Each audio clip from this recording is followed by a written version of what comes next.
So one of our friends, Ray, you know Ray, we've hung out. Ray went to Mania. So jealous. It was supposed to be Ray and Mario, actually, but Mario just didn't. Ray did the thing where he bought 2 tickets and said, "Hey Mario, let's go." And Mario went, "I can't pay you back for that, dog." So he went with his sister. Yeah.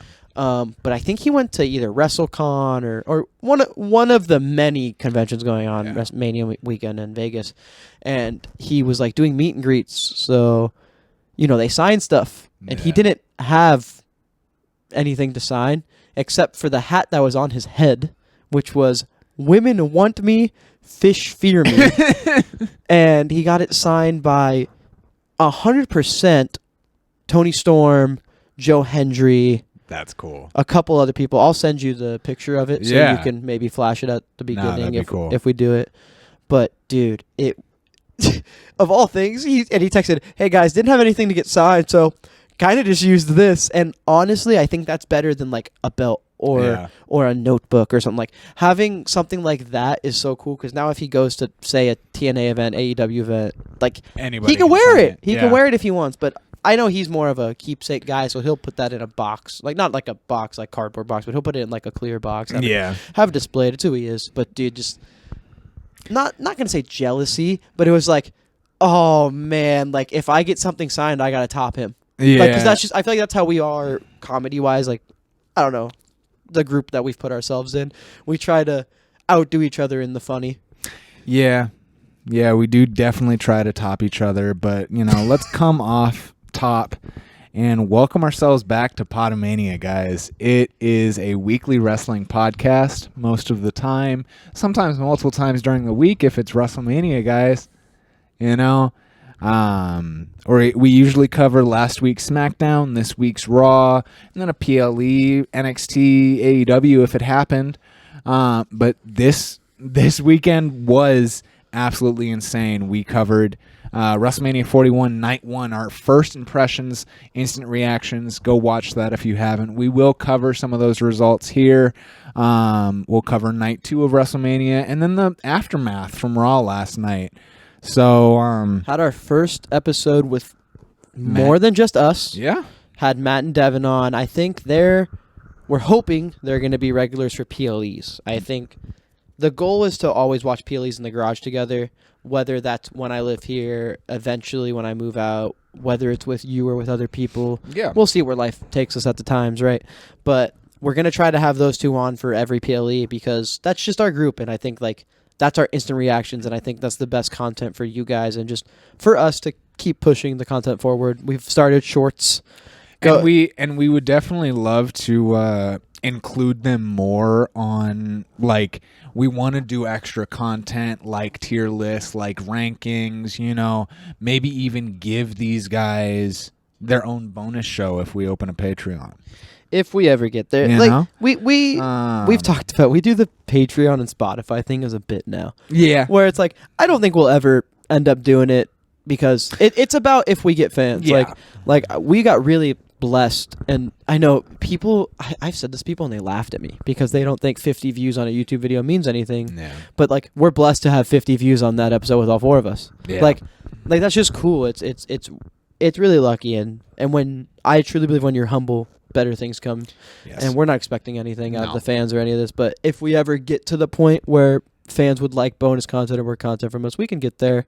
We do need to do the Spotify. We do need to do all that. We're going to say it for the 13th episode. Yep. Or 11th but for episode. now, let's just quickly go over WrestleMania Night 1. Jey Uso defeated Gunther in a shocking victory, becoming the new World Heavyweight Champion. The New Day defeated the War Raiders to became the new champions. That I didn't expect. I mean, we kind of expected the Jey Uso you win. didn't. I called that. The New Day. Yeah. Yeah, well, I'm under the opinion that match shouldn't have happened at Mania in the first place. Well, we can get to that. Yeah. We'll go real quick with that. I agree completely. You built the TLC match for 4 months on the SmackDown pay-per-view to put it on the SmackDown after Mania. That was dumb. That's stupid. Replace those, and honestly, I think people are way less harsh on this Mania. So many people are harsh on this Mania. We'll get into that later. Yeah. Jade Cargill defeated Naomi. We have a new United States champion with Jacob Fatu defeating LA Knight. El Grande Americano unfortunately defeated Rey Fenix. Hey, man. Tiffany Stratton defeated Charlotte Flair, surprisingly. Tiffy time. And the most surprising of it all was Seth Rollins defeats Roman Reigns and CM Punk with Paul Heyman aligning himself with Seth Rollins. You know who they should add to that faction? They should add the Architect, Seth Rollins. Or maybe the Messiah, Seth Rollins, because Seth freaking Rollins is in the faction, right? Yeah. Maybe they add the Architect, Seth Rollins. He's had more nicknames than I've had girlfriends, I think. Yeah, no, it's pretty pop. Probably. But honestly, that was awesome. We talked about it that night. We kept going back to it. Do we want to get into that, or do we? No, I think we can save it for Raw talk later. Yeah. But I will say, we were very in the moment going over night one. Yes. So I want to take a second. I think the other matches we went over really well. Okay. Well, we were so sporadic with the Seth Rollins, Roman, and CM Punk because it was the last match. It was the last match we just watched. It was right away, right when the match ended. We had so much to say. Matt was crashing out. I had to run to my room to grab the extra mic. We were frantic, but I think looking back, it was a great decision. And it's fun. And yes, now I have the knowledge of the Raw after Mania, right? But with that being said, I think they made a very good decision here. Smart, nice. I think they made a really good decision. I like thinking about it now. Punk didn't say he wants to win at Mania. He said he wants to main event. The video comes out of him saying, I effing did it. Right? Yeah. Like, everybody got what they wanted in the sense of, like, from the Paul Heyman favor perspective. It was kind of nice to see him turn on Roman looking back now. Yeah. Like, yeah, Roman's supposed to lose everybody. It's because remember when we first started the podcast, we were like, he has to apologize. No, he's going to lose everybody. Because he's slowly losing everybody, and now he's going to be alone. There is no tribe for him to be the chief of. Yeah. So it's like, it's interesting. It puts Roman in a new place. Punk has now gotten what he's wanted, and now you can kind of push him towards maybe a CM Punk SummerSlam, or him maybe Money in the Bank with Cena. Maybe because that was their best pay-per-view. Yeah. That was because I remember that night I said SummerSlam, but now thinking about it, you do Randy at Backlash like we saw in Mania. Yeah, oh, spoiler. We have Randy and Cena. Now you go CM Punk Cena at Money in the Bank because I don't think they're gonna have Cena drop this for a while, which I'm okay with, which is fun. Yeah. But yeah, I think Money in the Bank, CM Punk and Cena run it back. You know, I think that'd be cool. Yeah. Unfortunately, I won't be able to be there. It's my graduation party. I'm graduating from college, guys. Yeah. But yeah, I think they did a really good job with the Paul Heyman, Seth Rollins, Roman Reigns, CM Punk match. I love it looking back. Sure. Like, I mean, like I said initially too, it's like this is, I for weeks and weeks, I was spouting that Seth Rollins is going to take the pin. You know, we both thought that. I talked to some people and I listened to some other podcasts and they like, I thought I was calling them crazy that they were like, Seth Rollins is going to win. And I was like, what the fuck? But I do think that this is the most unique, most refreshing perspective and role for all of these superstars because it makes Roman alone. It gives Seth a manager who we've never really seen him have a manager before that can talk for him. But like he doesn't need that either. I know, but it's new, it's unique. With what we saw in Mania, it's not a manager. I think it's a faction. But we didn't know that at the time. Yeah, we're talking about this as at the time. Yeah, And CM Punk, he got to, as you said, he got to main event Mania. It wasn't about him winning. It was about him just having that moment, making sure that it is a notch in his belt he can check off. It's the thing he should have had with Undertaker. He should have had multiple times. He got it, and it's at the end of the day, guys. It's a written show. Yeah. And even when he was in 2016 or whenever it was when he did his pipe time, like 2014, right? Area? 2012. God, I'm so bad at times. But yeah, so 2012, like, he just said, I should be main eventing. He never said he should be winning. Yeah. He wanted to main event WrestleMania. It was his dream. It was his goal in his life. Yeah. And he got there. And he didn't eat a pin. Yeah. So Seth just owns Roman. And I think it's just like what we specifically landed on without having raw knowledge. Like, we landed on the fact that Seth Rollins is more than likely going to go after the World Heavyweight Championship at some point. He may not immediately, but at some point. I think they'll give Jay a retain. Yeah. At some point before he drops it to Seth. Which, good. I hate title reigns that don't have, like, a retain. Like, yeah. Especially on a world title. Tag titles, you can flip-flop them and it's fun. Yeah. Same thing with, like, the U.S. Championship and stuff. Like, I don't mind not retaining a title. But for a world championship, to solidify that champion, I think you gotta give him a retain. And I think Jey Uso has earned that. Yeah. We want to move on to night two. We open the show not only with Stephanie McMahon welcoming us into WrestleMania 41 night 2, but we open the show with the women's triple threat: Io Sky, Bianca Belair, and Rhea Bloody Ripley. Yeah, I was wrong. Man. Jade Naomi, you put on a really good show. I said that was going to be women's match of the weekend. It was women's match of day one. Dude, those three women just... Yeah. I'm not going to say match of the night. I'm not going to do that. Yeah. You'll see why in a little bit. Okay. But number two. And it's not close. It's these two and then everything else.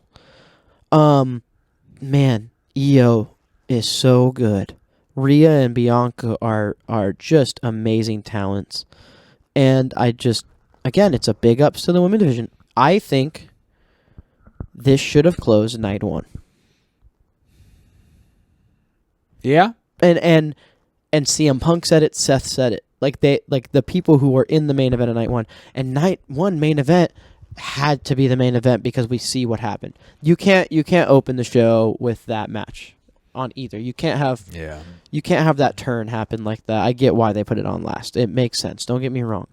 But man, if that match closes the show night one, I think people talk about the WrestleMania differently. They'll say night one was amazing and night two kind of shrugged their shoulders, and that's fine because that would have been amazing. That finish was awesome. And it's just the weirdest thing is Bianca taking the pin. But also, she didn't look weak. Rhea didn't look weak, and Io didn't. They all looked so strong. They did an amazing job in that match. Yeah. So many spots, so many just like moments where you're like, oh, it's over. They're not going to give it that much, right? And it kept going and it kept going, and it just ended in a spectacular fashion. I'm so happy Io won. She deserves it. You saw the crowd. Everyone's doing this with her. Like, I'm at home doing that now when I watch. Like, I mean, what's so nice is I think we were spouting for a while too that like we just didn't want to see another Rhea Ripley title reign. We would have been basically happy with either Bianca or Io. Ultimately, I am happy that Io came out on top. I think there's a lot more new and interesting matchups we can see with her as champion. You can take some of her old opponents and turn those matchups on their head by flipping it from face to heel. Oh, we'll get into that. But you also have like I'm going to mention Raw just because it happened. We'll go through it in depth when it's time, but just like give a little. Her coming out, offering a challenge, facing Stephanie Vakir, my favorite NXT wrestler right now, male or female. Yeah, it is, and being featured in the same segment as the next generation of women's talent, like in NXT right now, with Julia, with Stephanie Vakir, with Roxanne, with the person who should have been in the tag team match, fucking Tatum Paxley in the audience with Gigi Dolan. God, I'm so excited for them. They are awesome. So, it is an exciting realm of women's wrestling. I am still under the opinion that they deserve better. But Bailey just today dropped her CVV. Like, CVV dropped his interview with her, and she said, yes, the women's tag division may have only gotten 5 minutes, but that's 5 more minutes than the women would have gotten if there wasn't a women's tag division. And it's the thing, we have to talk about the good of it. And yes, we know it needs improved. Everyone's saying it. I think with everyone saying it, it'll eventually happen. But how much longer do we have to say it though? No, I agree. It's either, we're fighting for the basic rights of these performers. But how long did it take us to get to the tag titles? Basic regular segments for these performers as well, not where they're like stripping down to their skivvies. But you get what I'm saying? But do you get what I'm saying? Where it's like, look how long it took us to get to the tag titles. It's going to take time for it to be a quote-unquote relevant thing that gets constant TV time. I'll stick to Stardom if I want to watch respectful women's wrestling, I guess. I think in the WWE, the women's tag titles is going to be the lowest tier belt on time. I just think that's how it's going to go. But also, how good has the women's IC and women's US been? Those have been so fun. Sometimes I feel like Triple H forgets that they exist. For the sole fact that he included the IC champion in the tag team match. How long did we go without seeing Shinsuke Nakamura defend the United States Championship? Yeah, I know. He doesn't just disrespect the women's belts. And this isn't me being women are fine, they get enough. Like, women need more. Yeah. Women need more. But we also have to remember, like, Triple H has to manage 8 title pictures and then non-title rivalries. For that, like, title, though, the women's title, I saw a comment this weekend, and I do kind of agree, where it's like, every day I see why Sasha and Naomi did what they did. Yeah, no, every day I see it, and I get it. Yeah, and I see where you're coming from. You see where I'm coming from. We're in agreement, but it's just like, it needs to be better, but we also need to appreciate how much better it's gotten. I want to be on my damn soapbox. Don't take my soapbox away. No, I want you, because without the people on the soapbox, it'll never get better. Very true. Right? But I also want to appreciate how far we have come from the days of, when I started watching wrestling, it was Kelly and Lay Cool splitting a title belt in half, which just shouldn't happen to a belt. So it's like, it's come so far in that little amount of time, and then it's only going to become shorter and shorter amounts of time. We can hope. Yeah. But also, it's a wrestling show, and you only get to put on 2 shows a week, SmackDown and Raw. The SmackDown and Raw, right? So you only have, 2.5 hours and 3 hours. You have 5.5 hours in a week to tell a story for so many belts. Some stuff's going to fall on the wayside. But I've seen this comment, that these women and these performers, not even just, I'll stop including just women here. I'll just say all the performers would be featured better if it wasn't for 30, 45 hour long Bloodline cinema segments. Yeah, but I think the Bloodline's dead now. I understand. But now it is replaced by 30, 45 minute long John Cena segments. And it's cool. Where the fuck is Dragon Lee? Is that, how like every podcast has a guy that they like love unadherently Dragon and League. want better for. Are we gonna be the Dragon League? Like, if we ever become like in the, is it manosphere the word? The wrestling manosphere? Yeah. If we ever become one of those people that's talked about, are we gonna be the Dragon League guys? Yeah, sure. Cause he deserves so much better. He deserves the world, and he's an amazing talent, and he is just thrown into a faction because he's Latino. Yeah. one of the greatest. And also, isn't one of the Latinos isn't one of the people in LWO a Filipino? And he's been at every luchador thing. Dude, every time I see a picture of the AAA stuff or they celebrate lucha in the WWE, the Filipino guy's just looking at the luchador speak Spanish like he's lost. Yeah. Well, I don't know. It is something that we definitely should consider, consider as you watch the company, like, are they really treating your favorite wrestlers with respect? And they aren't doing that for us. They're not. Dragon Lee, I love you. But moving on, we had the Sin City Street Fight between Drew McIntyre and Damian Priest. I failed to find out that this was a street fight until day of. Same. Because we did our episode last week and we were shitting on this matchup. And dude, it delivered low key. It was a fun match. Yeah. You know, I labeled it the get a drink match. Yeah. And you know, I have to admit, I went and got a drink. Luckily, the fridge is about 8 steps that way. Yeah. Because I live in a white family that has an outside fridge, like a lot of us do. Yeah. But I was so surprised with this match. Like, they did great. We failed to remember they're both great performers and wrestlers. But also, we didn't know it was a street fight. I thought it was just a normal match. So I was just expecting it to be that. You knew that deep down. That it was still going to be a good match. I still knew it was going to be a good match. I think my biggest gripe with this even happening was it's like, where was the Bloodline Hunter stuff? Whatever happened to that kind of thing? And I think holding Triple H accountable for some of these storylines that he just kind of lets fall to the wayside, or any of these loose I don't know. We're gonna talk about the biggest loose end at the end of this episode, and his name is Dylan.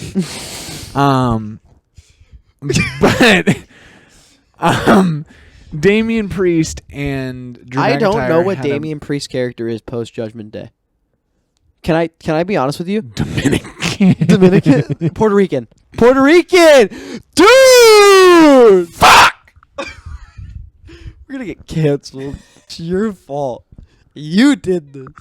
He's Puerto Rican. That's why he fought Bad Bunny. Proud of yourself? Apologize. Mr. Archer of Infamy, I apologize. Sorry. Why are you laughing during your apology? I apologize for getting your race wrong. Ethnicity. And I think you had a really good match. Don't hurt me. But yeah, thank you for that. Thank you. But I don't know what his character is. I think it's just him being Puerto Rican. Yeah. I really think that's what it is, dude. Like,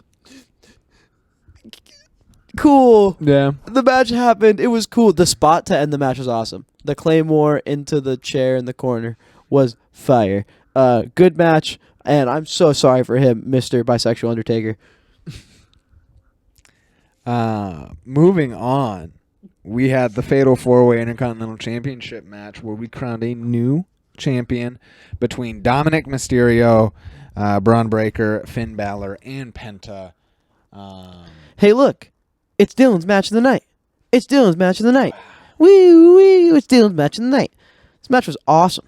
Yeah. This match was sick. They started out very hot. Everybody looked great in this match. You know, I think I was personally expecting maybe a Finn turn on Dom, but we saw the exact opposite of that. I'm happy for every single one of these superstars. What we saw on Raw, we saw a rematch between him and Penta, and we'll get to it. Well, it's just like genuinely, I do think like Dom is going to be built for it is kind of the opposite of what we've been saying about Jay, where it's like he can hold it 90, 120 days, and I'm not going to be mad. Exactly. Like I want Dom to have a long run with the belt. I want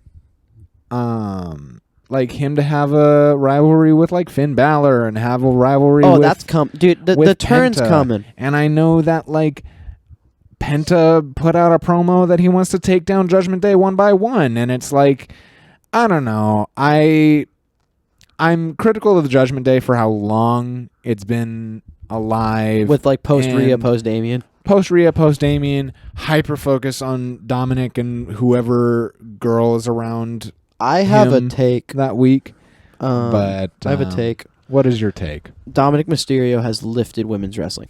He has made Liv Morgan and Rhea Ripley better characters and has helped them find themselves as characters through the Judgment Day factions. And I'm not saying that to disrespect them because they were good on their own, but when they joined Dom, they had improved so much and found themselves as characters. I think Liv before the Judgment Day stuff and was just fighting Rhea and was kind of just, Liv Morgan. I don't remember like a character thing in like she was always just like the heel. I'm kind of mad, annoying, but I win. But the way that it has gone with Dom, he has helped them find their character so much. I think Liv post Dom and Rhea stuff has been phenomenal. I think Rhea in the Judgment Day helped build her so much. And I'm not saying Dom did it, but I'm saying the people attached to Dominik Mysterio have been getting so much better. He's like a basketball player who makes everyone around them better. I think Dom improves everyone around him.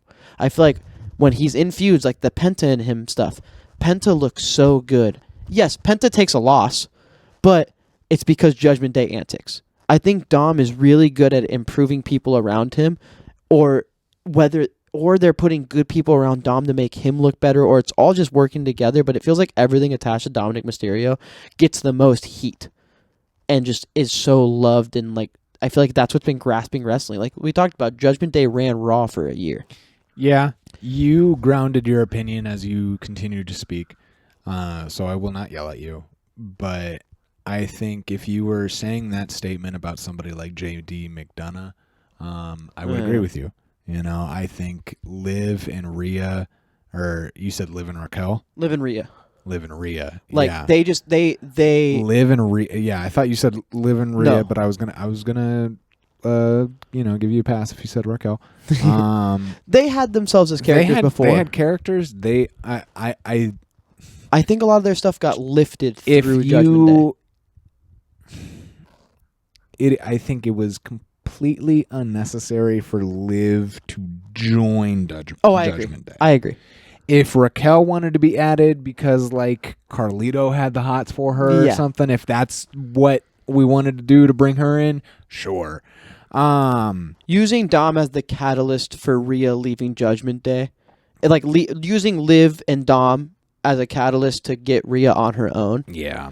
It felt forced, I agree. Like they didn't need to do the whole Liv takes your man thing, but I think they did it good, and it was still fun, and it was still like enjoyable, because I feel like this could have went so bad, and it could have been like, oh, it's just a romantic angle with Dom. Yeah. This sucks. But they did a really good job of Liv, like breaking it down as Liv promised to make Rhea lose everything she loved.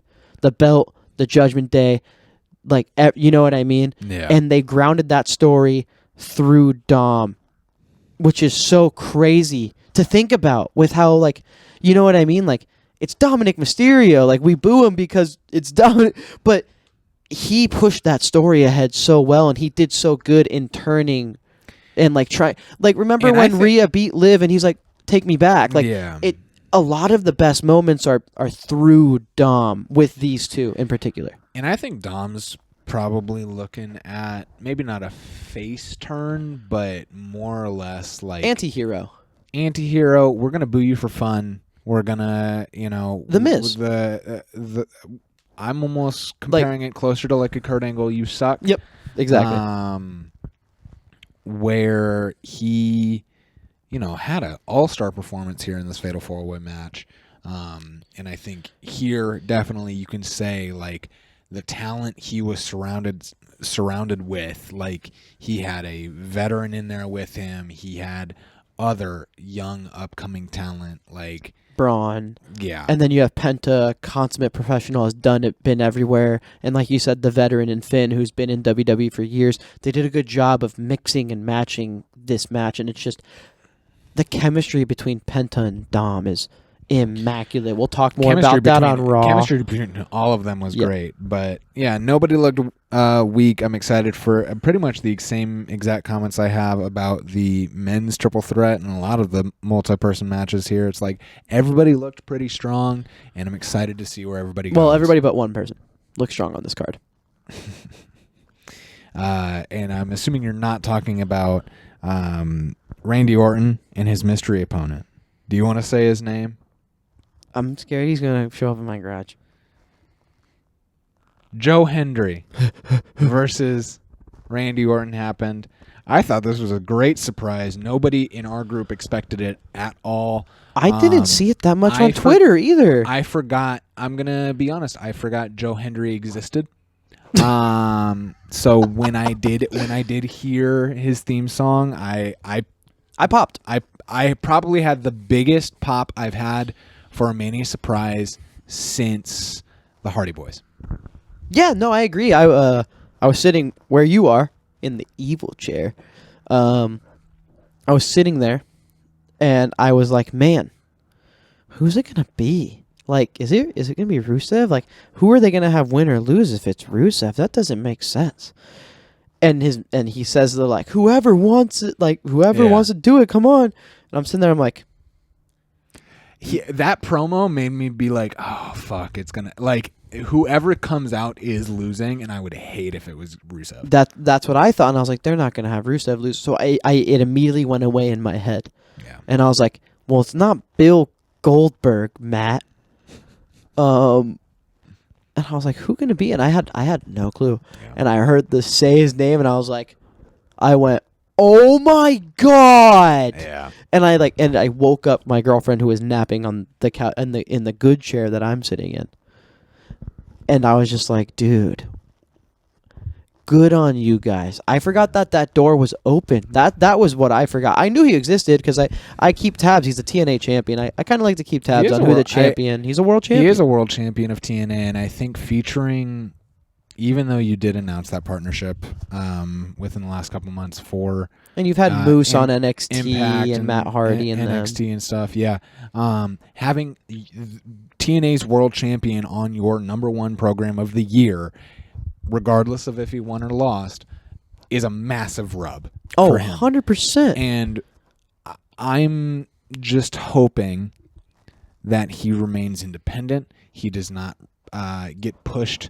in any which direction to sell his soul to the dub. I want him to do what he wants. Exactly. Because what you're saying is like you want him to stay independent. If he wants to go to WWE and try it, he always has a place on the indies. TNA will always take him back if he makes the jump for WWE mainly. Yeah, TNA will always take him back. I think mostly I want to say, and I said this on our roundup that didn't get posted, that he is one of the few independent wrestlers that have been featured on WrestleMania with a pro wrestling tee store. So he is going to make a bunch of money. And he was on Royal Rumble. And he deserves it. So it's just wherever he decides to go post his TNA run, I hope he's just treated well and with respect. And like, before we finish this, I understand why you would hate it.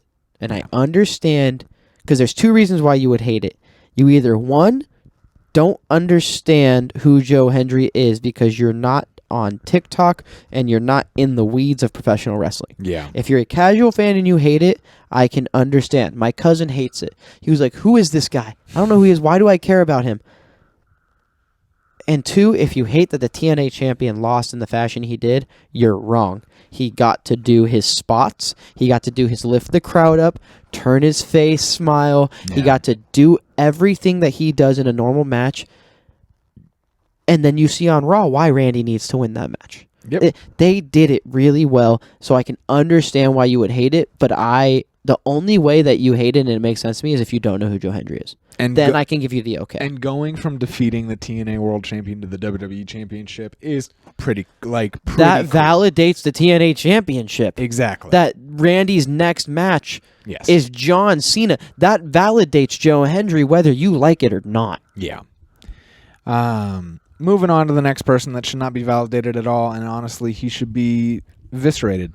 Logan Paul defeated AJ Styles. And I think we're just unhappy. None of us predicted Logan to win at all.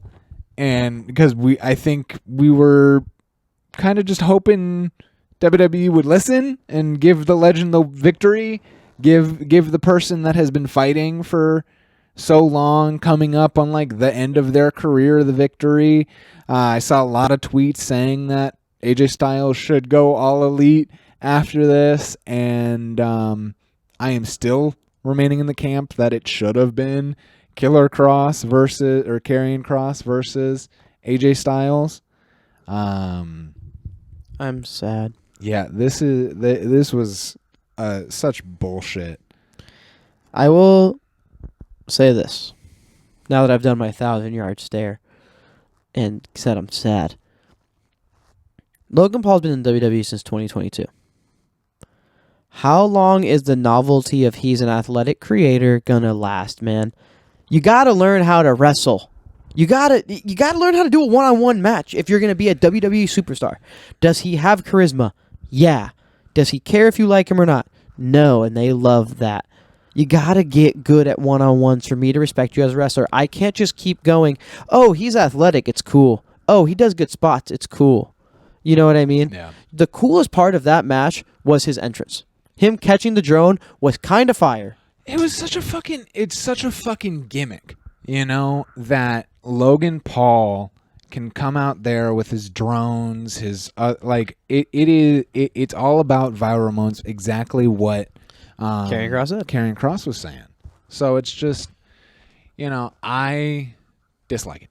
I think I think it's complete disrespect to the legend, to the person that I'm not going to go so far as to say that he should be all elite, but if you're going to have him lose at Mania, have the loss matter. Yeah, or I don't know, have him and Karrion Kross have a match. Let Karrion Kross have his moment. How many moments? In his hometown. How many moments has Logan Paul had? Yeah. Since he joined in 2022. Like, you know what I mean? Yeah. He's had so many moments. He had the Ricochet moment. He's gotten to be in the Elimination Chamber. He's had great spots in the Rumble. He's had multiple Mania matches. And we have a guy like Karrion Kross who busts his ass for his whole life for this, is a charismatic goat on the mic. I feel like everything he's done, every character, I've loved. I've always been a Karrion Kross guy. And you just disrespect wrestling. And it's like, dude, Triple H, you came up in an era where you had to earn your stripes and you had to be about it, and now you're just letting anybody go out there is what it feels like. It feels like if me and you got 100 million views and sold our soul for Prime, we could be on the next episode of Speed. Yeah. Well, I think this is a bad time to tell you that I have a flight tomorrow for WWE Speed. Dude, congratulations! But we do need to wrap up Mania. This is a crash out episode. Get to Monday Night Raw. We'll talk about the women's tag team titles next. Get to that main event. It was Street Trash, Liv Morgan and Raquel Rodriguez versus Lyra, Valkyria versus a mystery opponent. You know how we're talking about like disrespecting talent like Karrion Kross? How many times are we going to disrespect Bayley for Becky. Amen, brother. Like, is Bayley not one of the 4 horsewomen?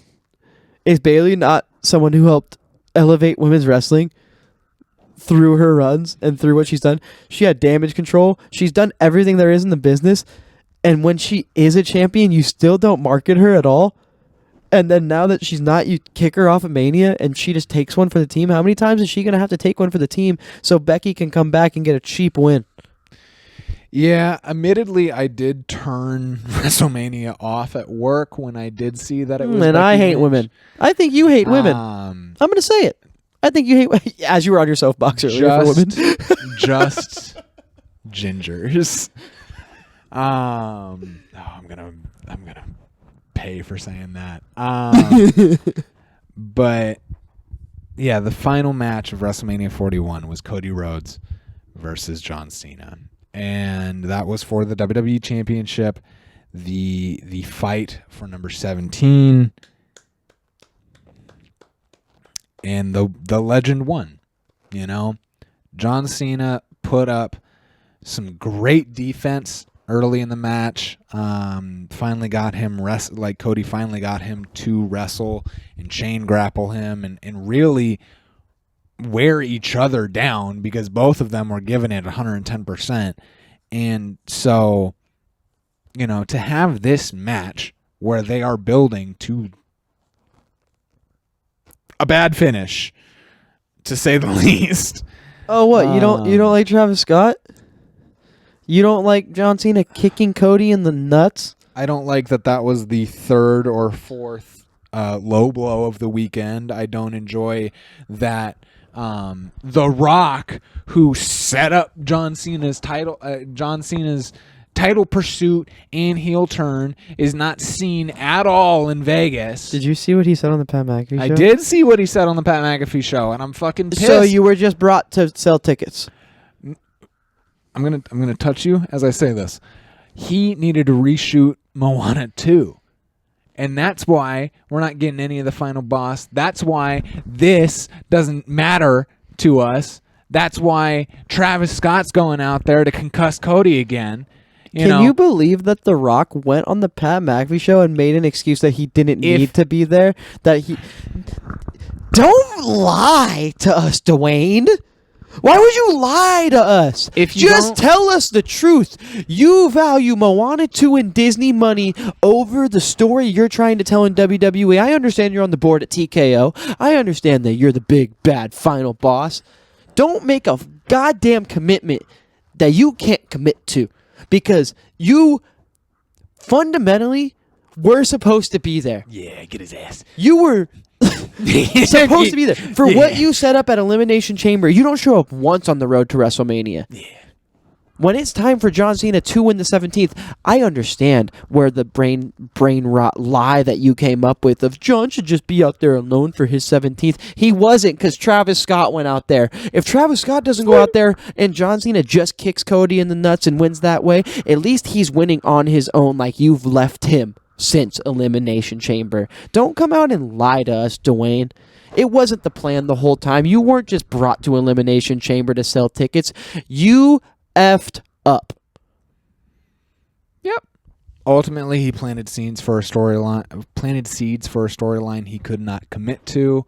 I think it's shitty of him, and I mean, you know, WWE has to swerve if shit like that happens, but it is shitty of them to try and plant those seeds and not even try and give us any payoff at all, you know. And then he goes on the Pat McAfee show and he says, I've planted the seeds for Cody Rhodes to sell his soul down the line. Yeah, I don't know. Okay, here's the thing.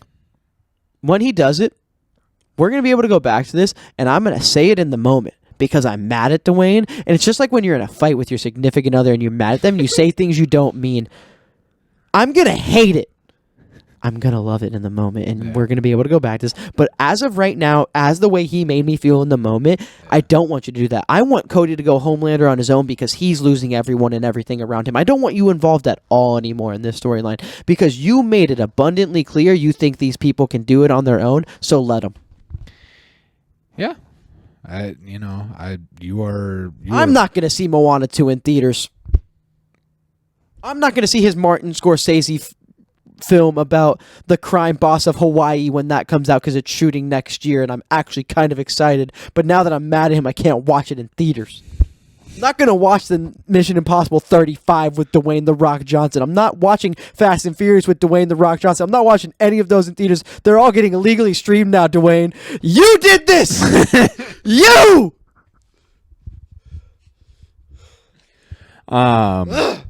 Yeah. If he doesn't go on the Pat McAfee show, I don't do any of this.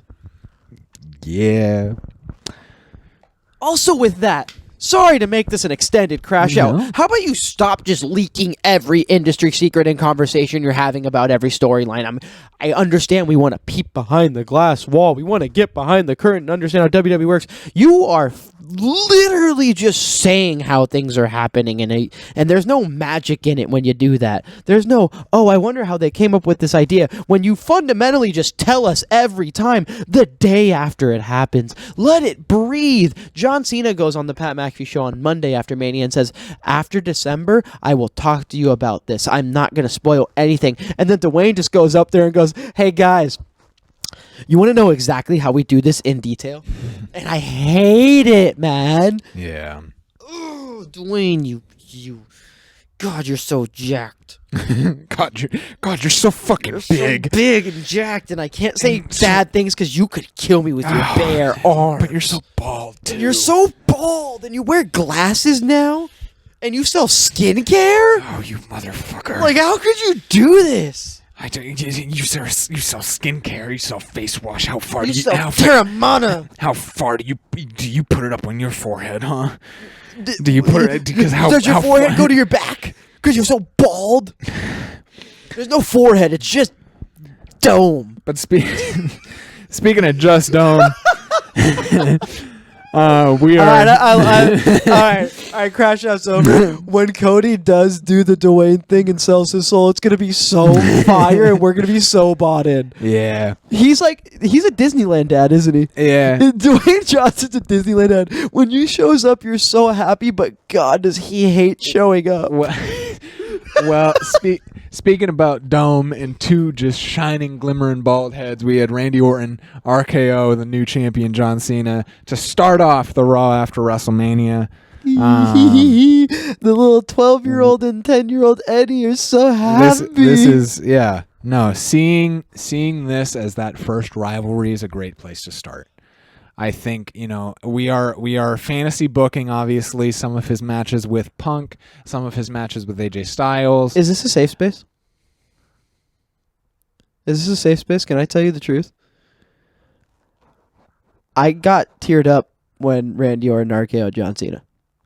Yeah. I legitimately... The quick shit. Yeah, no, I laughed. Like it happened, and the moment breathed. Yeah. And I teared up because I was like... Also, man, John Cena's wearing Cactus Jack shoes, and that's why he got RKO'd. That's awesome that he's wearing the Cactus Jack. But like I teared up, man. I was like, dude, my childhood is. I'm getting one last ride. Yeah. And I understand. Like even The Rock said on Pat McAfee today, like he's just saying some of the things he felt in those moments. And he kind of gave too big of a peep. He's like, yeah, John Cena is one of the greatest guys I've ever met. Basically saying like, he doesn't mean the things he's saying about you guys, but at one time in his career he did, and he's letting that come back into fruition and let him be the heel that he needs to be. And I definitely do. I think that I am still seeing, and this is me being a smart mark, that I believe that I am seeing John Cena struggle to not smile when he lifts that 17-time championship, and struggle to not make a big moment, because he is excited. He is happy that this is happening for him. He broke the record he's been chasing for years. And here's where I look like such a prick, because I'm saying, don't show me the peep behind the curtain. I want to see that. I want to see him happy about it. I want to see those things. But the reason I get so mad at Dwayne is because he does it the day after. You're telling me that in a year from now, there's not going to be a documentary about the 17th, and I'm going to get to see him smile with it after and look at it and break kayfabe. They're going to do that, right? But let it breathe. Let us live in the moment of it, and don't take it away from us. And this is it. Then this is something I didn't even consider. We talked about it, but it didn't really mean anything. Yeah. We're going to get to see the reverse of every John Cena title win. Yeah. Randy was always the heel. CM Punk was always the heel. I mean, even the stuff he did with Roman was the heel. Yeah. The stuff that he did when he beat the Miz was the heel. Yeah. We're going to get to see the reverse of everything we've seen John Cena do in his career. I would love to see Cena little bro Miz just get disrespectful about my God. And your ass got concussed during our match. Yeah. And you don't remember the finish. Yeah, and you don't remember the finish. Hey, and The Rock had to win you the title. And this and that and I made you oh man, dude, there's just so many possibilities. I don't think they'll do a Miz Cena, unfortunately, but it would be cool. It would be, but you get what I'm saying. A lot of those big things, we're gonna get to see the reverse of it. We're gonna get to see babyface Randy try to. I'm gonna be wrong, but try to bring the old John out. Yeah. You know, I think I truly believe this, and part of me hopes I'm right really bad. I really, really think they're gonna do the thing where everyone from Cena's past is gonna try to pull him from this dark place. Well, pull him from the dark place. I think it is something. All these that heels found the face and found the beauty in the fan. Something that we didn't. I failed to say during this last segment was just that John Cena vowed that he was going to ruin wrestling, and to have the match itself with Cody was not bad, but the ending of him low blowing Cody, the ending with Travis Scott, it is almost these fuck you, fuck you. You're not getting this good Cena match, or you're getting a good Cena match, but you're not going to be happy with it at the end of it because something fucky happened. And I think we are going to see a Cena in all of these rematches, CM Punk, Randy, AJ Styles, where they are attempting to bring back the wrestler, the grinder, the hustler of John Cena, and he is going to be working stiff. He is going to be working loudly and not want to give in to what the fans want to see again. So I think that'll be exciting. There's something I've noticed with John Cena recently. Yes. Finishers take him out. Out. If he gets finished by Cody or the RKO, he doesn't move. Other wrestlers roll out of the ring and act like they're hurt. No, he just lays there and dies. And I think it's on purpose to be hey, he is still a step slower. If you get him, but he's just not going to let you. And I think that's that's what it's been looking like. He takes finishes and he takes it like an old school wrestler, man. There's still that vibe of John Cena where it's if he gets it with an RKO, he's not moving until the camera goes to break. Yeah. And I love that. I don't think enough wrestlers do that. CM Punk got curb stomped and then speared and was still moving until the second curb stomp. It's dude, you're getting messed up. Yeah, and I think that's been a conversation for a very long time of finisher credibility. I think it was one of the reasons why we enjoyed the Claymore for as long as we did, because it was Claymore, the end of days, RKO, because it ended these matches. It did not. You didn't have to see multiple versions of them, and we saw so many AAs in that. We see so many AAs in John Cena matches nowadays. But we also, it's just the conversation of what a super kick is now compared to the sweet chin music. I do think that we should continue on with Raw. We are going a little long, but we knew this was going to be the long segment. Yeah, but Liv Morgan and Raquel Rodriguez face Becky Lynch and Lyra again, because fuck it. So I had my Dwayne crash out. You wanna take the floor?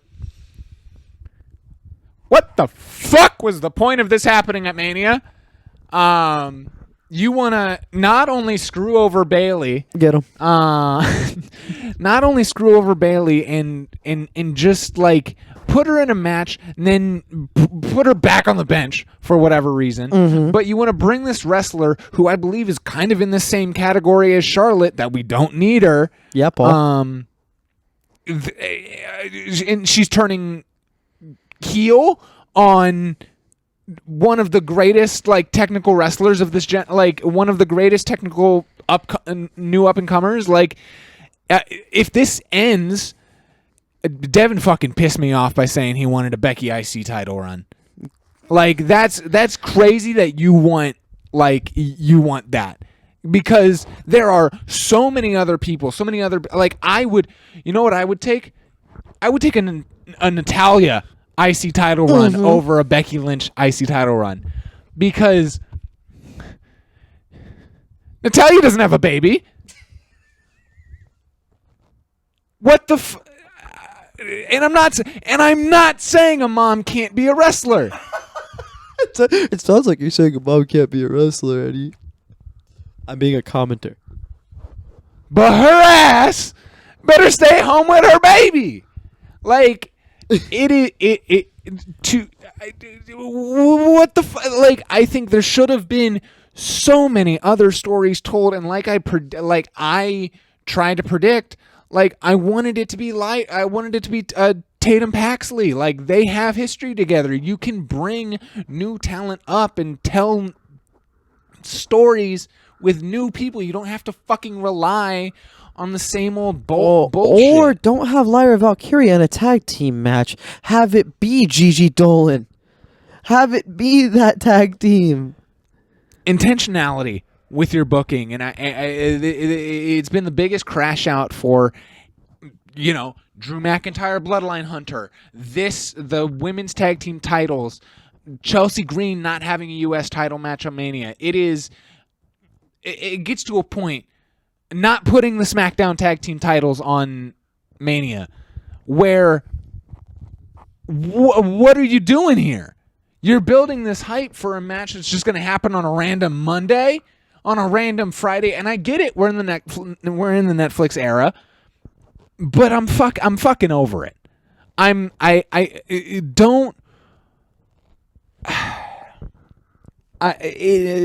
The more things change, the more things stay the same, and whether it's Vince in charge or Triple H in charge, these women or the respect and the love for the old guard will never die. You tell them. You will never want to put your old toys down.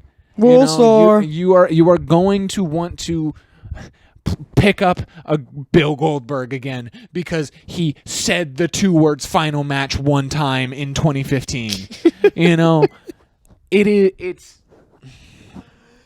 It is so sad that Vince McMahon and Triple H can both be gaslit by these fucking old kooks like Undertaker and The Rock and The Rock to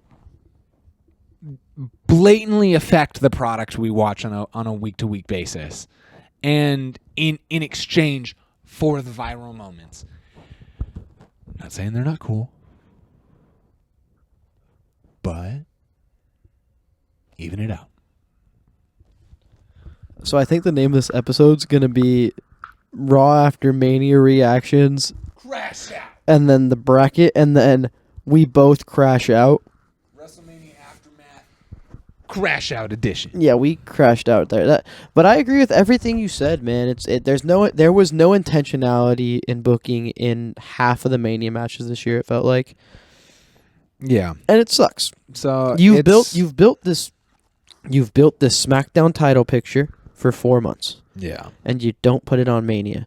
You don't build Damian and Drew and you give them a street fight. You randomly throw Lyra Valkyria and Bayley into a women's title picture when you had a whole tournament to get the NXT tag team and Street Trash to have a match. Why not put that match on Mania? You have so many intentional stories you're telling, and you choose the unintentional ones because you promised these people they'd get a Mania match. Yeah. That don't matter to me, man. Intentionality, tell a story. WrestleMania is where these bookends are supposed to close or open. Yeah. The reason I say and open is because of the Seth Heyman. Like, you open a new door to the next season, or you close the book. You pick one. You don't just throw stuff together because you feel like it. And like I said, for all the great Triple H has done, there's just as much horse shit. It's these loose ends we talk about. And like The Rock being the biggest loose end of basically this WrestleMania build of like, why the fuck would you throw that in there if you're not going to include him at Mania? And so it's just it is tying up loose ends. It is closing chapters and books and starting new ones. And speaking of fresh chapters, new starts. Rusev Day is back. I'm so happy, man. He is now your brand new superstar to Monday Night Raw. He had a match against Otis. No. This is how I know you didn't watch. This is how I know you didn't watch. Okay. The New Day came out. Yes. And we're like, thank God for the New Day. And then Maxine Dupree cuts a very good promo saying, how can you guys be the best tag team in the world when you lost to the Alpha Academy in 60 seconds? We should call you the Minutemen. That's funny. Fire. And then the lights go dark and you see Rusev's name pop up on the thing and he comes out and New Day just run because they're scared, understandably, and Rusev kicks the living dog shit out of Tozawa and Otis. No match, just goes in there and beats ass, and he brought back the submission as his main. I think he's just gonna be a killer, dude. He's just gonna come out there and be a killer. It is very possible. Because you remember the run he went on before Rusev Day, or was it before Rusev Day or after Rusev Day when he brought, it's the Acolyte? What's the name of that finisher? Where he stomps on their back and pulls them up till they're dead. Yeah. It's the Acolyte, right? Accolade. The Accolade being this thing you have to fear, and it's the worst thing you can be put in. Like they're bringing that back. Yeah. And he's just going to go out there and be a killer, and I think it's going to be awesome, and I think they're going to do what they did to Drew McIntyre to him. And they're going to do really good for a little bit because he's new and fresh, and then they're going to let him fall to the wayside because... Just like all these other fucking bookers do. It's not just Triple H. I did crash out on Triple H earlier, but it is both. It's everybody. It's Tony Khan and Triple H. Jey Uso celebrated his World Heavyweight title win with 10 minutes of yeeting. Yeah. So it was Jey Uso, Jimmy Uso, and Sami Zayn. They yeeted in honor of Jey Uso's World Heavyweight title win. I think I saw a lot of opinions online that like there was a lot of like butt puckering and like nervousness that Sammy or Jimmy was going to turn on him. Yep, I had the same thought, but thank God they didn't. It was just a happy moment. Yeah, I think we're gonna have that feeling for a minute. Is this what PTSD is? Yes, but I think it'd be nice for a little like moment of calm for Jey Uso. That's why I don't think he's gonna have a backlash match. He may not. Because it's just like I almost want him to see the playing field, see who he wants to face, who he does not want to face at all, and go from there. I saw a tweet, and it was like, what if Jey Uso had to face everybody he screwed over facing Roman? Jesus. And that was his gauntlet. Yeah. And that's why they come, like, Drew comes through him, because you made me lose to Roman, let me get your title. Like, you know what I mean? Like, stuff like that. Like, that's a fun idea, but I think what they're going to do is 60 to 90. Seth takes it for this thing that we'll talk about in a minute. But before we get to that, Pat McAfee almost died. Pat McAfee will more than likely be off of commentary for a couple weeks. But I don't know, because the next day he's on his Pat McAfee show. But that's not kayfabe. But he's it is, but no, it's not. But he's talking about wrestling, and he's saying he's like, yeah, I talked to the doctors. They said I don't need the thing around my neck. He just cut off air to my head. Like, he's just basically whatever. If he comes back next week, I'm fine with it. I understand. He's taking too many of them fucking weed gummies. I understand why people don't like him. And it's the IWC. They hate everything. They love everything, right? I get why you wouldn't like Pat McAfee, but I like him. He's fun. We have Matt who hates him. Yeah. Matt can't stand the guy. I don't get it. I enjoy the guy. No, I think he's fine. I hope he's on the next episode. If he's not, shrug your shoulders. But it's interesting to think, we've been talking about where does Gunther go? We thought he was going to take a break, and he's on the Raw after Mania choking out Pat McAfee. There is a former wrestler who is an announcer who really never had a bookend to his career, named Wade Barrett. Is there a world where Michael Cole, Pat McAfee, Joe Tessitore feel uncomfortable in kayfabe working because of the fear of getting attacked like that, and Wade Barrett steps up and gets a little bit of a last ride? It's a take I saw on Twitter, and I thought of myself as well, that I think would be interesting and fun. And fun because I feel like right after WrestleMania, you need to take a breath from all these big stories that mean so much, right? And we can kind of get into some more fun stuff, especially for Gunther, who I feel like we're just waiting for Ilya Dragunov for Gunther. I really think we're in a bridge period for him. Why not have him just beat It would be interesting to see him with a bit more of a fun match, I guess. Wade Barrett was never a fun guy. Like, he's still going to try to... it's still going to be a big man match, right? But in the sense of, like, it's not a serious feud. It's not him holding a title. It's his first thing post-title. Yeah. If it's this, like, hey, let's get the announcers involved and get Wade Barrett a match with Gunther. Gunther can... I think Wade Barrett would take a pin or a submission from Gunther in the bridge to Ilya Dragunov. Right? Yeah, it's possible. And that could be something just like, hey, and then Gunther either beats Wade or whatever, and it's just like, I'm done messing with the announcers. I was just crashing out because I lost. He's gonna say it in a different way than that, but you know what I mean. I'm so cool with that idea. I don't know if that's what they're gonna do with it. If they're gonna find a protector for the announcers, you know what I mean, something like that. But something along these lines would be really cool. But my idea was Wade Barrett, just because I thought I was. You remember, I was a big Wade Barrett guy. Bad News Barrett was my ish.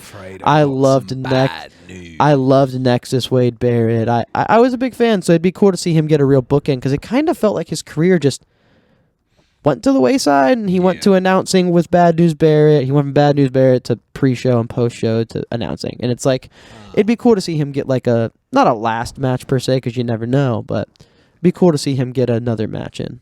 As we wrap things up here, Dominik Mysterio defeated Penta for the Intercontinental Championship. Welcome back, JD McDonough. Like we went over earlier, it looks like we're kind of getting a longer Penta versus Judgment Day storyline that I'm here for, because it'll just end up with bangers. I'm so excited for Finn to turn, man. It needs to happen. It already has. It's in the works. It slowly happened, because they had the mishap in the match where Dom hits Finn because of that. It wasn't a mishap.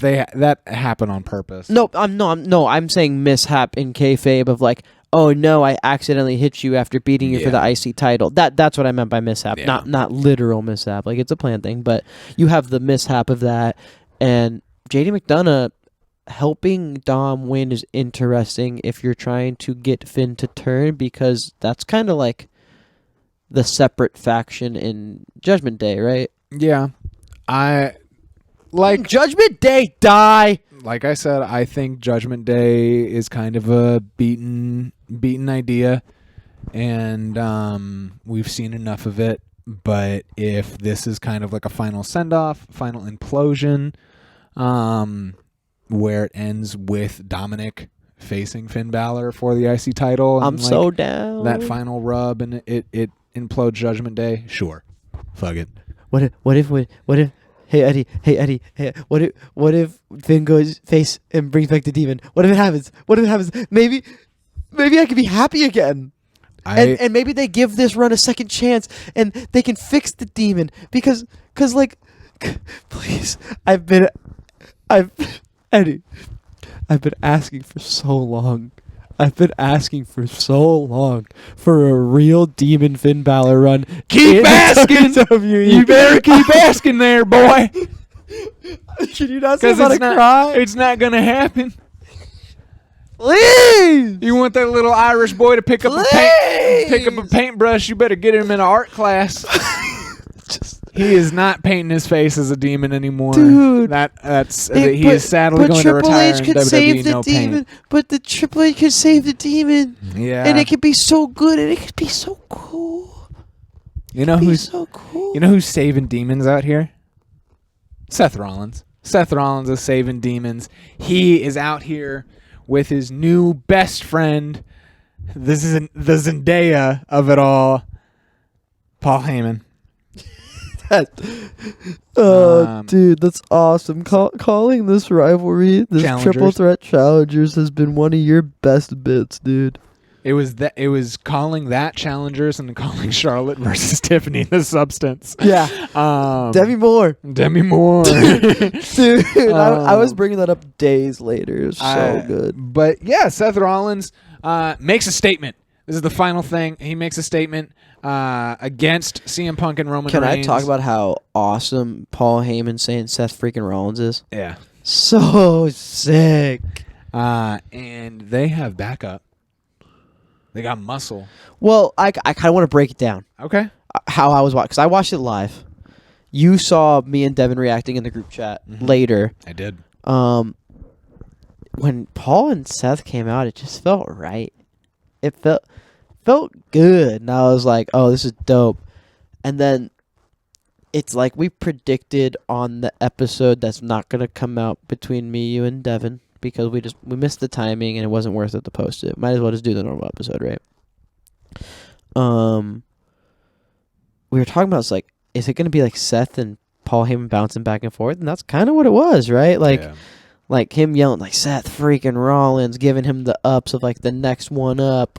Seth got to talk, you know what I mean? Like we built it up, we did it, and then Punk comes out. And it's just like, oh no, we're gonna keep doing. This is me. Yeah. We're gonna keep doing this, and it's like, I'm gonna say bridges a lot in the post WrestleMania to SummerSlam, because I feel like that's what a lot of things are, is a bridge to get to this next thing. We got to have a little bit to get to the next big thing, right? And I think Seth Rollins, CM Punk is gonna continue to bridge to Punk Cena. Because of the Paul Heyman thing, like they're also addicted to Paul Heyman. They need Paul Heyman. They need Zendaya. They need her. They need him. That sweet policy. Proud of that? Yeah. Nope. I'm not letting you move on. You proud of that? No. I'm gonna let you sit in that for a second. I really just wanted it to be like a little thing that I could. You're gonna sit in it for a second now. And think about what you said. All right, back to what I was saying. It's going to be a bridge, I think. I think they're going to keep going because of this Paul Heyman thing. But Paul Heyman gets hit by Punk. And then Seth Rollins, curb stomp. And then they do their little... And then the crowd goes, "We want Roman." And I out loud to my girlfriend said, "Yeah, Roman's on PTO right now. There's no chance." And then the music hits and the OTC's there. And I'm like... You were proven wrong. Okay. Like an ignorant slut. Is Roman going to stick around and not do full PTO? Is he going to save his PTO for later in the year? Probably. Like, I hope Roman sticks around. I'm going to get those extended holidays. I like active Roman. I want him on the show more. I think it makes sense. I'm really excited about it. But he comes in, hits a little, he gets Seth Rollins. He gets him with the spear. And then he Superman punches Paul Heyman. And I out loud went, "Oh, shit." Oh, shit. Paul Heyman's taking bumps. And then Roman loaded up for the spear on Paul Heyman. And my girlfriend went, no way is he about to do that, right? And he ooh-awed, and I went, my jaw dropped. I was like, oh my God, I'm going to get to see Paul Heyman get speared. And then the black hooded man spears Roman Reigns, and I went, and it's Bill Goldberg. No, and I went, is there another cousin? Well, yes. Dude, I literally thought it was another cousin. I was like, that would be really funny. The PTSD of that black hoodie. Guys, finally, the bloodline's over. And another cousin speared him, dude. I had so much fear. It would have been really funny. And then Braun Breaker throws that hoodie and is just yoked up. Oh my God, I popped. I out loud was just like, I was yelling in my girlfriend's home watching this. It was like, oh my God, dude, this can't be real. Seth and Braun, like I thought Twitter was just messing around, barking at Heyman. Like I thought we were just, you know what I mean? I didn't think it was a real thing. Yeah. And then it was all vindicated, and then Braun does his run all the way around the ring at 23 miles an hour. Joe Tessitore has to bring it up or Michael has to bring it up every time he does it. 23-mile-an-hour run. Spear on Roman, just oh man, it was perfect. And ending that segment, if this is Evolution 2.0, with ending that segment with Seth and Braun standing strong, Punk and Roman looking like dead Family Guy characters. War Games is too far away, but we will for Survivor. We will more than likely see a Roman Punk versus Braun and Seth. What I mostly want to talk about with you, Dylan, where do we see this going? You're saying this is an Evolution 2.0. I have a request. Get back on your knees. No. You're gonna beg Triple H. Do you know what I'm gonna ask for right here? What are we asking? So Braun Breaker, Batista, Seth Rollins, Triple H, Heyman, Ric Flair. Can Carmelo Hayes be Randy Orton? Triple H hates Austin Theory. It's not going to be Austin Theory. It's not going to be Triple H wants Austin Theory to go to AEW so bad. If I had to make a choice, I've been seeing a lot of people thinking maybe like Nathan Fraser or Axiom or Fraxium as a whole, if you wanted to expand it that much. This is me being ignorant to NXT. Are Fraxium heels? They're like over. They're faces. Their faces. The connection there is Nathan Frazier is Seth Rollins' student at his wrestling. Okay. School. Okay. I knew that. Yeah. I don't think it'll be that just because like Fraxium's so dope because of how it's come together. I think they kind of want them to stick it out. Fraxium's fine. I have no clue who could be added to this team. I don't know if I want anybody added to this team. I want Carmelo Hayes added to this team. I want someone young and dope, just like Randy, I completely agree. To complement this squad because it's literally Evolution to me in the sense of where they're at in their careers. Yeah. Because during Evolution, Randy was the 23-year-old like needed mentors, was crashing out all the time. Put him with one of the greatest to ever do it, Paul Heyman, Ric Flair. Someone who's at the top of the game right now, Seth Rollins, Triple H, a badass muscle who's just going to get pushed to the moon and isn't there yet, Batista, Braun Breaker, right? Yeah. We're at that point. Who I want us to predict whether or not it's happening, but that's what Twitter is saying is going to happen. Yeah. And I feel like recently the IWC has had a good pulse on these kinds of things. Yeah. Right? So I want us to both make a prediction for who it's going to be. Whether or not it's going to happen, I just want to have this for us. My prediction is Carmelo Hayes. I think he fits the mold. Actually, wait, no. Oh my God, what if it's Trick Williams? Oh my God, what if it's Trick? Oh, dude, there's so many options. Oh, Trick Williams fits the bill so well because of his physical build and who he is as a wrestler. Right. Yeah, but if you're looking for somebody who's gonna kind of be that smaller build. I think Trick is a little too jacked. He's too jacked. I'm gonna go Carmelo Hayes. It's a good power duo between him and Braun, but if you want that Randy Orton character, if you're going with Evolution 2.0, yeah. Well, you can stray away whoever you think is gonna get added, but I would like it to be someone young, someone who needs help or needs a push, right? Because you have these, you have the guy who's about to get the rocket ship strapped to his back. You have the guy who's been a top 3 guy for the last 10 years, it feels like. I'm really wondering. Yeah, I think it has to be a young guy. Oh my God, could it be Bronson Reed? No, again, you fall into 2 meaty men there. No, but I'm talking about young up and coming guy who can get the strap with him and Braun, like the rocket ship on their back. Yeah. Because I'm not saying I'm saying who can be added to this. For me, I want Carmelo because those are. But I'm saying you can go away from the skinnier guy build and just build a dope faction here. I'm gonna say Carmelo Hayes because of where he's at in his career. He had an amazing run in NXT and he showed he can be a number 1 for that show. And I think he has so much potential, and he's so amazing in the ring. You saw it in the Andre the Giant Memorial Battle Royal with him and Andrade. They put on an amazing work at the end of that match. I think Carmelo needs something to get him into the crowd, whether it's negative or positive. Imagine how much they're going to hate if he joins that, and that's good heat for him. Yeah, I don't know if he... the thing is, I don't necessarily know if he's there yet. We'll see. I'll make a prediction here.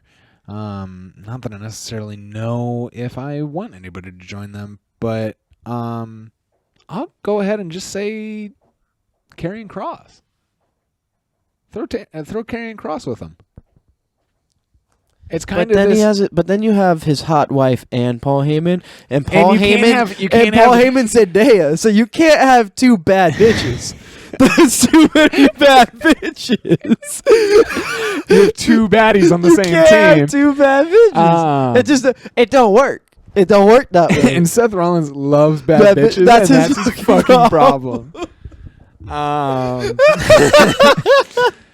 And with that comes the end of this episode. I hope you guys enjoyed. I hope you guys enjoyed WrestleMania. Me too. Please watch all of our shorts. Go back and rewatch our first impression. Please watch that first impressions, man. They're awesome.